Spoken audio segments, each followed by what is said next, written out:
Semangat pagi buat anak-anakku semuanya. Pastinya sehat semuanya kan? Nah, penasaran tentang pembelajaran kita pada hari ini dalam pelajaran bahasa Indonesia? Ikuti saya. Ayo. Ya, semangat pagi buat anak-anakku semuanya, siswa-siswi SMK Negeri 1 Minas. Pada pembelajaran kita pada hari ini ialah tentang hikayat. Dalam pembelajaran bahasa Indonesia, kita akan kupas hari ini. Apa itu hikayat? Yuk anak-anakku kelas 10 SMK Negeri 1 Minas, mari kita simak materi berikut. Sudah tahukah kalian apa itu hikayat? Ya, secara etimologi, hikayat berasal dari haka, yang artinya menceritakan atau bercerita. Nah, secara terminologi, hikayat adalah karya sastra lama yang berbentuk prosa, yang di dalamnya mengisahkan kehidupan keluarga istana, kaum bangsawan, atau orang-orang ternama dengan segala kehebatan, kesaktian, atau kepahlawanannya. Demikian perbedaannya secara etimologi dan secara terminologi. Ya, karakteristik dari hikayat atau beberapa ciri-ciri hikayat diantaranya adalah mustahil. Ya, mustahil ini apa contohnya nih? Ya, air susu harimau dapat menyembuhkan sakit mata yang diderita seseorang, putri kerajaan, yang tidak logis contohnya seperti itu. Yang kedua apa? Tokoh sakti. Apa itu tokoh sakti? Tokoh-tokoh yang terkandung pada hikayat biasanya mempunyai kemampuan seperti film superhero, ya kan? Apa itu? Mahabharata, ya, Arjuna. Nah, selanjutnya adalah yang ketiga, istana sentris. Istana sentris yaitu latar belakang cerita dalam hikayat berlangsung di istana. Contohnya pangeran dengan putri, yang perang antar kerajaan dan sebagainya. Nah, yang selanjutnya adalah anonim. Anonim itu seperti apa itu? Yaitu penulis hikayat atau tidak diketahui secara pasti penulisnya. Nah, selanjutnya adalah alur berbingkai, yaitu karakteristik lain yang terdapat pada hikayat yang berbingkai. Artinya suatu hikayat dapat memiliki lebih dari satu cerita. Contohnya Mahabharata mengisahkan para leluhur, Pendawa dan Kurawa hingga diterimanya Pendawa di surga. Hikayat ini terbagi menjadi 18 bagian dengan kurang lebih 1,8 juta kata. Wah, banyak banget ya. Banyak juga ya, 1,8 juta kata. Termasuk banyak juga itu, yaitu alur berbingkai. Nah, itu dia tadinya 5 karakteristik daripada hikayat. Ya, ada 5 tadi karakteristik hikayat. Ya, selanjutnya pentingnya hikayat pada nilai kehidupan sehari-hari. Yaitu apa itu? Nilai religi, ya, nilai moral, nilai budaya, nilai sosial, dan nilai edukasi. Ya, apa itu nilai religi? Ya, nilai yang berkaitan dengan tuntutan agama sehingga dapat disebut juga sebagai nilai agama. Nah, nilai moral apa itu? Yaitu yang berkaitan dengan akhlak, budi pekerti, susila, atau kepada baik, buruk, tingkah laku, seperti itu. Nah, kalau nilai budaya nilai yang berkaitan dengan adat istiadat. Nah, kalau nilai sosial adalah nilai yang berkaitan dengan norma yang berada di masyarakat, sehingga nilai ini juga dapat disebut sebagai nilai kemasyarakatan. Nah, yang kelima adalah nilai apa? Nilai edukasi. Nilai edukasi apa itu? Nilai yang berkaitan dengan pengubahan tingkah laku dari baik ke buruk atau pengajaran. Nilai edukasi juga dapat disebut sebagai nilai pendidikan. Ya, itu dia tadi ya. Ada nilai religi, nilai moral, nilai budaya, nilai sosial, nilai edukasi. Ada 5 pentingnya tadi hikayat pada nilai kehidupan sehari-hari. Ya, selanjutnya ada struktur hikayat. Struktur hikayat ini dibagi menjadi 6. Yang pertama adalah abstraksi. Abstraksi adalah ringkasan atau inti cerita. Struktur ini bersifat opsional. Yang kedua, orientasi, pengenalan cerita yang berkaitan dengan latar Latar terdiri dari latar waktu, latar tempat, dan latar suasana. Yang ketiga, komplikasi. Urutan kejadian yang memulai atau mulainya munculnya kerumitan cerita. Yang selanjutnya 4, evaluasi. Evaluasi konflik yang mengarah pada klimaks dan mulai mendapatkan penyelesaian atau ending. Yang kelima, resolusi. Apa itu resolusi? Yaitu muncul solusi terhadap permasalahan yang dialami oleh tokoh. Yang keenam adalah kode yang terakhir, nilai atau pesan moral yang dapat diambil dari cerita tersebut. Ya, itu dia tadi struktur hikayat.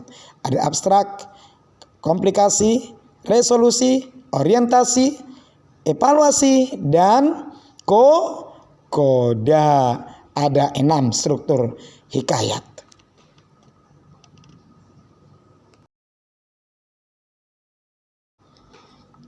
Ya, nah selanjutnya kita akan lihat kembali bagaimana perbedaan. Perhatikan, amati dulu, perhatikan dengan seksama.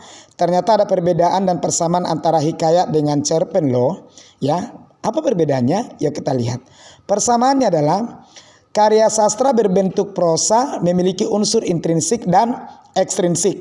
Ya, saya rasa kamu sudah paham itu intrinsik dan ekstrinsik. Ya, itu persamaannya. Nah, perbedaannya apa? Yang pertama, struktur cerpen tidak harus ada abstraksinya. Tidak harus ada abstraksi. Nah, yang kedua, alur cerpen tidak berbingkai. Ya, cerpen itu kan tidak berbingkai. Nah, yang ketiga, cerpen tidak menggunakan bahasa Melayu klasik. Cerpen tidak menggunakan bahasa Melayu klasik. Nah, persamaan dan perbedaannya itu tadi adalah bahwa karya sastra berbentuk prosa memiliki unsur intrinsik dan ekstrinsik. Apa perbedaan di antara mereka itu tadi yang berdua? Ya, yaitu struktur cerpen tidak harus ada abstrak. Alur cerpen tidak berbingkai. Cerpen tidak menggunakan bahasa Melayu klasik. Itu dia. Mari kita coba amati tadi ya perbedaannya itu tadi dengan seksama ya. Ternyata perbedaan dan persamaan antara hikayat dengan cerpen itu sangat jauh loh nak ya. Itu dia.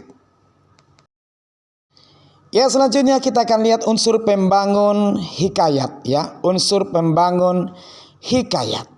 Mari kita saksikan bersama apa-apa saja unsur-unsur yang bisa membangun hikayat dari cerita-cerita yang ada berikut ini. Yang pertama adalah unsur intrinsik.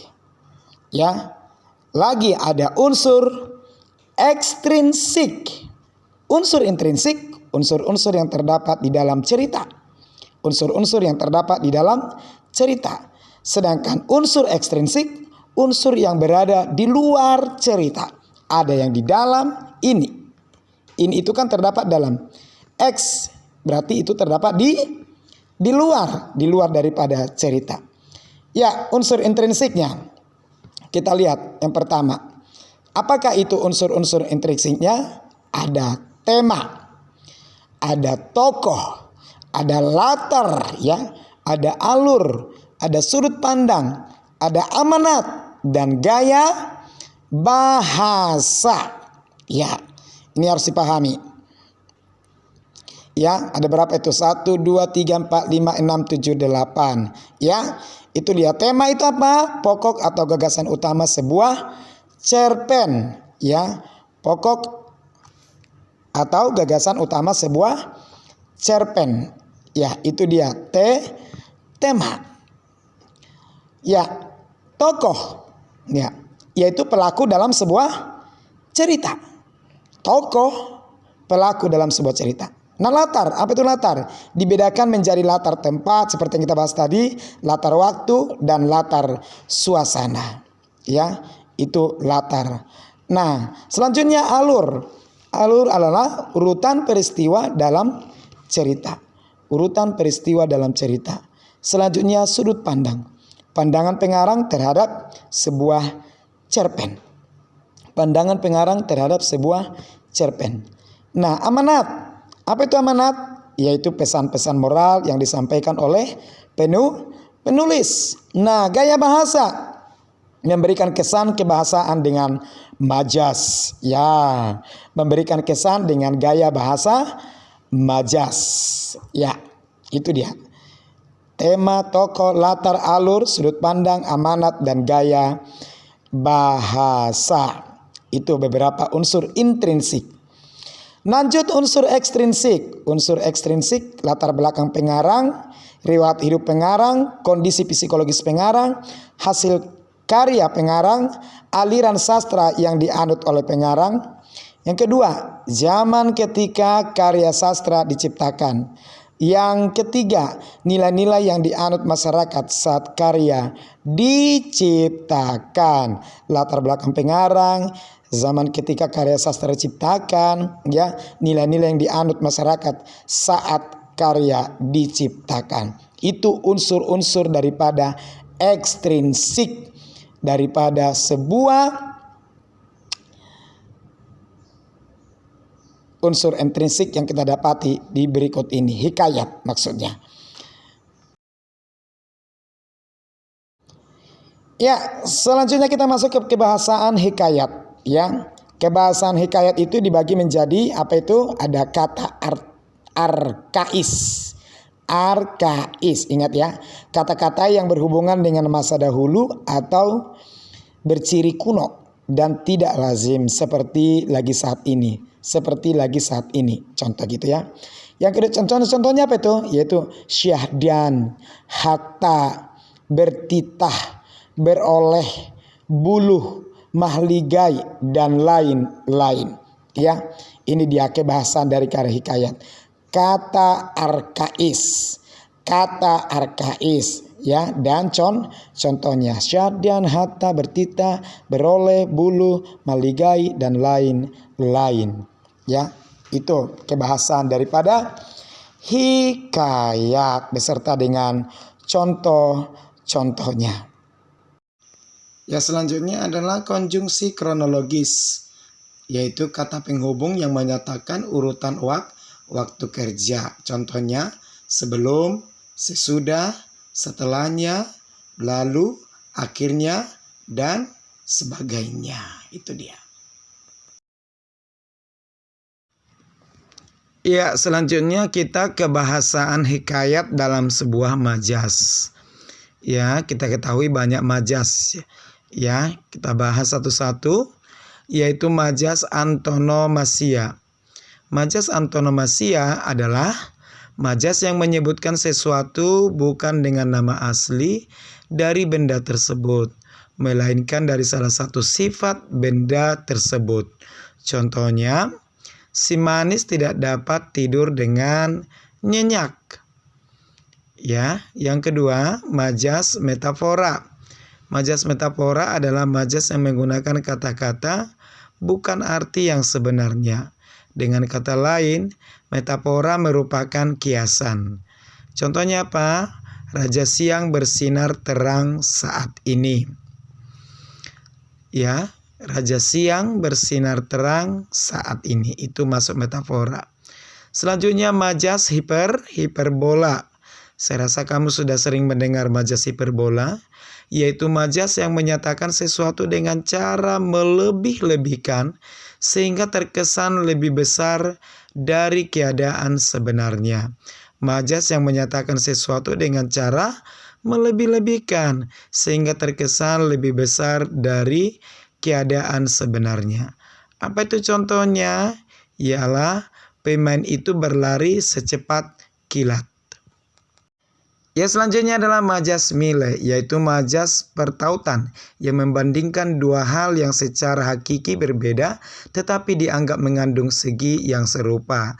Ciri majas ini mudah dikenali, yaitu mengandung kata bagaikan, bagai, bak, laksana, seperti, serupa, semisal, dan lain-lain sebagainya.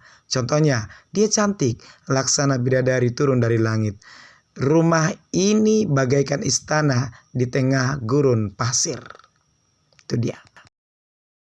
Nah, itu dia contoh kebahasan hikayat dalam sebuah majas.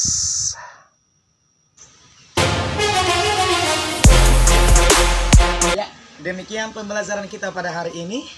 Sukses selalu anak-anak Bapak, kebanggaan Bapak. SMK bisa, SMK hebat, SMK 1 Minas. Pasti luar biasa.